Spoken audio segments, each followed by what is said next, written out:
Hello everyone. तो आज हम लोग कुछ क्वेश्चंस करेंगे डिवीजन एल्गोरिथम पे बेस्ड। इन क्वेश्चंस का लेवल ऑफ डिफ़िकल्टी थोड़ा सा ज़्यादा होगा क्योंकि आज हम क्यूबिक पोलिनोमियल यानी डिग्री 3 वाले पोलिनोमियल और बाई क्वाड्रेटिक पोलिनोमियल यानी डिग्री 4 वाले पोलिनोमियल्स के रूट्स निकालना सीखेंगे, ज़ीरोज़ निकालना सीखेंगे। और ये क्वेश्चन एनसीईआरटी में भी दे रखे हैं, इसलिए ये काफ़ी इंपॉर्टेंट है। तो क्वेश्चन देखते हैं। Obtain all zeroes of the polynomial 2x³ - 4x - x² + 2 if 2 of its zeroes are √2 and -√2। तो आपको पता होगा कि जब कोई क्यूबिक पोलिनोमियल है, मतलब डिग्री 3 वाला पोलिनोमियल है, उस केस में उसके 3 ज़ीरोज़ होंगे जो उस इक्वेशन को सेटिस्फाई करेंगे।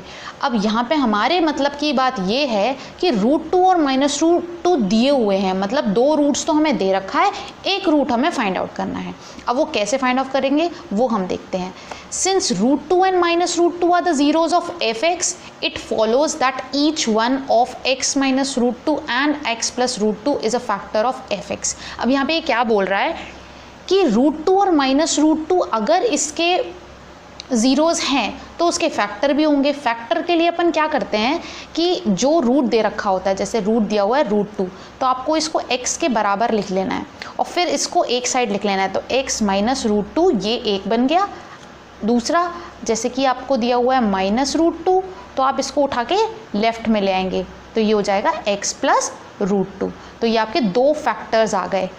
उस फैक्टर्स को अगर आप ये सॉल्व करेंगे x - √2 और x + √2, तो जब आपस में इन दोनों का मल्टीप्लाई करेंगे तो ये आएगा x² - 2। कैसे आएगा? a - b into a + b। तो a - b into a + b क्या होता है? a का स्क्वायर माइनस b का स्क्वायर। तो पहले वाले टर्म का स्क्वायर करेंगे तो x²। √2 का आपको पता ही है, √2 का स्क्वायर क्या होता है? 2, और बीच में साइन आएगा माइनस का। तो हमने ये फैक्टर निकाल लिया हमने टोटल। अब हम क्या करेंगे, इस वाले टर्म से हम अपने पोलिनोमियल में, क्यूबिक पोलिनोमियल में डिवाइड लगाएंगे। डिवाइड मैंने कल समझाया था, इसीलिए यहाँ पे हम बोल रहे हैं कि डिवीजन एल्गोरिथम की हेल्प से हम निकालना सीखेंगे। तो x² - 2 से हम इसमें डिवाइड लगाएंगे। तो सबसे पहले हम ये देखेंगे कि यहाँ पर है x² और यहाँ पर है x³। तो मुझे एक तो x चाहिए और यहाँ पे 2 नहीं है और मुझे 2 चाहिए। क्यों चाहिए? कि मुझे सिर्फ पहला वाले टर्म पे फोकस करना है, बाकी किसी टर्म पे ध्यान नहीं देना है। बाद वाले टर्म पे बिल्कुल ध्यान नहीं देना है, सिर्फ पहला वाला टर्म मैच करना है। तो x² में कितने का मल्टीप्लाई करना है कि 2x³ बन जाए? तो एक तो x चाहिए होगा और एक 2 चाहिए होगा। तो यहाँ हम देख लेते हैं, x² - 2 में हमने 2x का मल्टीप्लाई किया, क्योंकि ये पूरा नंबर में हमें करेंगे तो इन दोनों में ही इसका मल्टीप्लाई होगा। 2 × 2 = 4, 4x हो गया, और ये 2x का x² में किया तो क्या आया? 2x³। तो अब क्या, ध्यान से देखिएगा ये वाला स्टेप। 2x³ को मैंने 2x³ के नीचे लिख दिया। अब यहाँ पे आया 4x, तो x वाले टर्म को मैं x वाले टर्म के नीचे ही लिखूँगी, ठीक है ना। इसके नीचे नहीं आया ये तो इसे ब्लैंक छोड़ देंगे। अब हम वही फिर से काम करेंगे, साइन चेंज। यहाँ कोई साइन नहीं है, मतलब यहाँ माइनस आ जाएगा, प्लस मान लेंगे तो उल्टा आ जाएगा साइन माइनस, और यहाँ माइनस था तो ये क्या आ जाएगा? प्लस, और ये क्या हो जाएगा? कैंसिल, क्योंकि plus minus cancel, minus plus cancel. अब फिर से वही कि डिक्रीजिंग ऑर्डर होना चाहिए डिग्रीज़ का, तो पहले हम स्क्वायर वाली टर्म उतार लेते हैं, बाकी बचा हुआ अपना कांस्टेंट उतार लेते हैं। अब मैच करते हैं कि x² - 2 में मुझे कितने का मल्टीप्लाई करना पड़े कि मेरा -x² + 2 आ जाए। तो भाई सिंपल सी बात है, -1 का करेंगे। यहाँ देख लेते हैं, x² - 2 में जब मैं -1 का मल्टीप्लाई करेंगे तो माइनस माइनस हो गया प्लस, 2 × 1 = 2, और -1 में x² का किया तो आया -x²। तो ये चीज़ हमने यहाँ लिख दी और फिर से क्या कर दिया? Sign change. जहाँ माइनस था वहाँ प्लस, जहाँ प्लस था वहाँ माइनस, और ये कर दिया कैंसिल। मतलब ये वाली टर्म भी गई, ये वाली टर्म भी गई। आंसर क्या आ गया? 0। अब हम वैल्यू कैसे निकालेंगे? सिंपल सी बात है, जो fx है उसको 0 के इक्वल पुट कर दिया। fx है क्या? fx जो है वो तीनों फैक्टर्स का मल्टीप्लिकेशन करेंगे और उसको 0 के बराबर रख देंगे। तो अभी हमने x + √2 और x - √2 को सॉल्व करके तो हमने ये बना लिया था अपना। तो हम इसको यहाँ रख देंगे, जो हमारा यहाँ क्वेश्चन आया उसको यहाँ रख देंगे, और फिर से हम इंडिविजुअली इसको सॉल्व करेंगे। तो x² - 2 को खोलेंगे, x - √2 और x + √2, 2x minus 1 as it is. अब ये 3 फैक्टर्स आ गए और इनको हम इंडिविजुअली 0 के इक्वल पुट करेंगे। अब देखते हैं x माइनस रूट 2 को जब 0 के इक्वल पुट किया तो आया x is equal to root 2, x plus root 2 को किया तो आया x equals to minus root 2, और यहाँ जब अपना तीसरा रूट सॉल्व किया 2x minus 1 is equal to 0, तो यहाँ x की वैल्यू आई हाफ, मतलब 1/2। तो ये आ गए हमारे 3 रूट्स जो कि उसने क्वेश्चन में पूछे थे कि आपको सारे ज़ीरोज़ फाइंड करने हैं। चलिए अब डिग्री 4 वाला क्वेश्चन को सॉल्व करना सीखते हैं कि हम इसके रूट्स कैसे निकालते हैं। तो डिग्री 4 का मतलब ऐसे 4 रूट्स होंगे जो उस इक्वेशन को सेटिस्फाई करेंगे। सेटिस्फाई करने का मतलब ये है कि जब आप उसको वैल्यू पुट करेंगे तो आंसर आएगा 0। तो ये एनसीईआरटी का क्वेश्चन है। इसमें क्या दिया हुआ है कि आपको पोलिनोमियल दिया हुआ है, उसके 2 ज़ीरोज़ दिए हुए हैं, पहले की तरह √2 और -√2। पहले वाले क्वेश्चन में और इसमें क्या फ़र्क है, यहाँ डिग्री 4 है, वहाँ डिग्री 3 थी।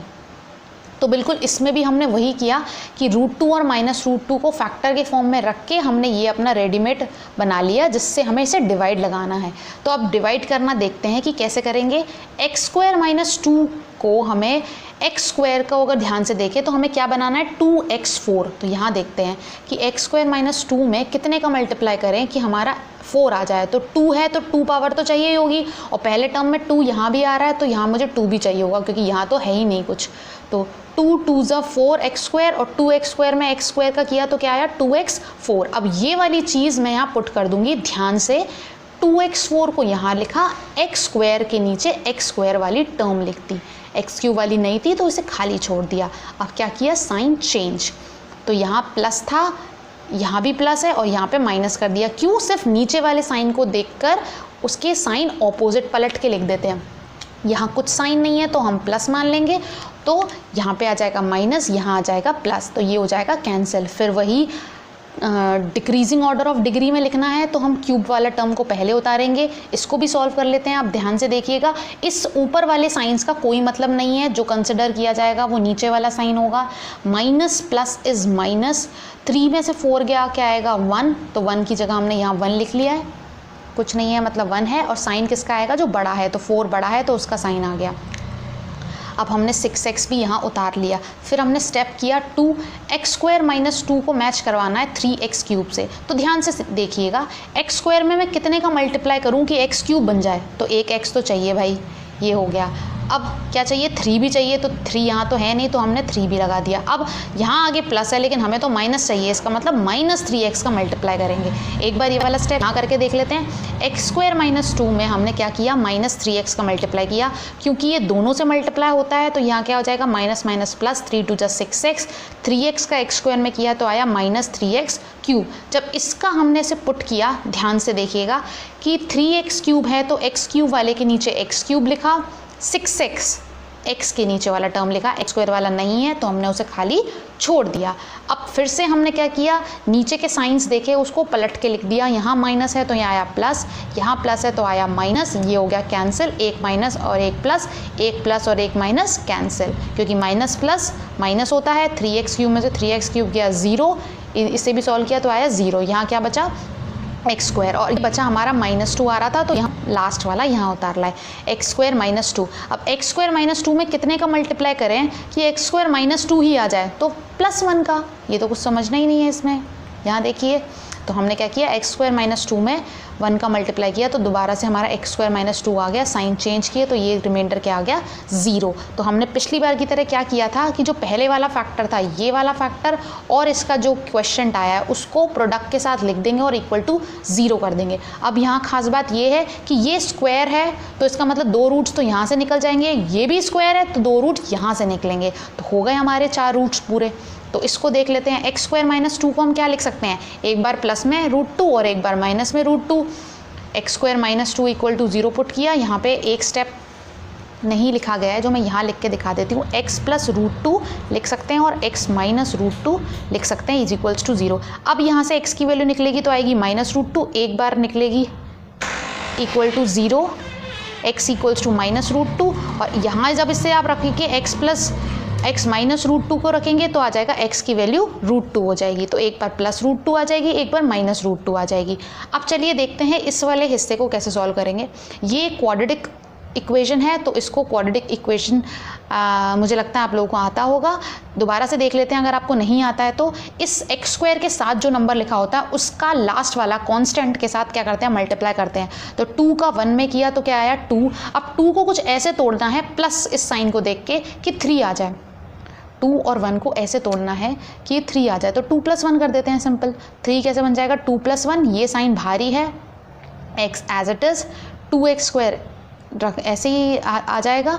यहाँ माइनस का जब अंदर ब्रैकेट के अंदर मल्टीप्लाई करेंगे तो ये माइनस अंदर सारे साइन चेंज कर देगा, तो ये हो जाएगा -2x और ये हो जाएगा -x + 1। ये x कैसे आ गया, क्योंकि x इसके साथ मल्टीप्लाई में है तो ये अंदर शिफ्ट चलेगा, साइन बस बाहर चेंज हो जाएंगे। अब हमने क्या किया, दोनों में क्या कॉमन है, 2x कॉमन है, अंदर यहाँ क्या बचा, 1x निकाल लिया तो यहाँ 1x बचा, ये पूरा ही टर्म बाहर निकाल लिया इसलिए 1 बचा। इन दोनों में क्या कॉमन है, -1, तो x - 1 बचा। अब इन दोनों टर्म्स में क्या कॉमन है, x - 1 और बचा क्या, 2x - 1। अब दोनों को इक्वेट करके 0 में पुट कर देंगे, 2x - 1 = 0 और x - 1 = 0, तो x की वैल्यू आ गई 1/2 और x की वैल्यू आ गई 1। तो यहाँ हमारे चारों रूट्स निकल गए जो कि ब्रैकेट में बंद हैं। तो इस तरीके से हमने डिग्री 4 मतलब बाई क्वाड्रेटिक पोलिनोमियल के रूट्स कैसे निकालते हैं या ज़ीरोज़ कैसे निकालते हैं वो भी आज सीख लिया डिवीजन एल्गोरिथम की हेल्प से। तो अगर आपको ये वीडियो हेल्पफुल लगी हो तो इसे लाइक करिए, शेयर करिए अपने दोस्तों के साथ और इस चैनल को करिए subscribe. Thank you so much. जय हिंद।